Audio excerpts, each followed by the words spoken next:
Anong mabilis? Muntik nga tayong inabot eh. Yan. Diyan kayo magaling. Dumadayo pa kayo para lang makipag-away. Kinukonsinti mo pa ang mga kalokohan ng batang ito. Eh hindi, Tess, kasi... Dapat ikaw ang maging magandang halimbawa para sa batang ito. Eh, lumalaking baluktot siya. Eh kasi... Halika na nga, Mila. Mike, yan si Tess ay bihirang-bihirang magalit yan eh. Pero pag nagalit yan, ay talagang totoo. Oo.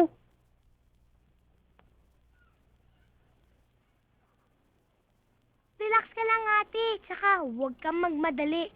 Ando pa nga si Kuya Mike eh. Kasama si Bochi. O siya. Basta dalian mo yung ginagawa mo. Teka, ano bang okasyon? It's not your birthday. It's not our fiesta. And it's not Christmas. Yeah, paano kasi? Nakonsensya ako dahil napagsabihan ko si Mike kagabi. Uy, does it mean the war is over? Oy, tapos na ako. Ikaw hindi pa. Ginab ko siya tapos in-straight ko siya. Yumuko siya. Akala niya nakaligtas siya sa akin. Ina-uppercut ko siya. Hulog si Kulokoy. Alam mo, Mike, yung nakaaway mo pala doon sa barangay. Alam mo, Mike, yung pala ang pinakasiga doon. At saka hindi siya nakobra sa ginawa mong... Tulog si Kulokoy.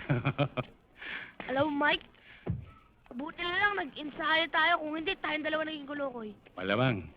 Malamang tulog. Siguradong magugustuhan niya yan. Mike, may tatanong sa'yo pero huwag ka magagalit, ha? O, ano na naman yan? May asawa ka na ba? Wala pa.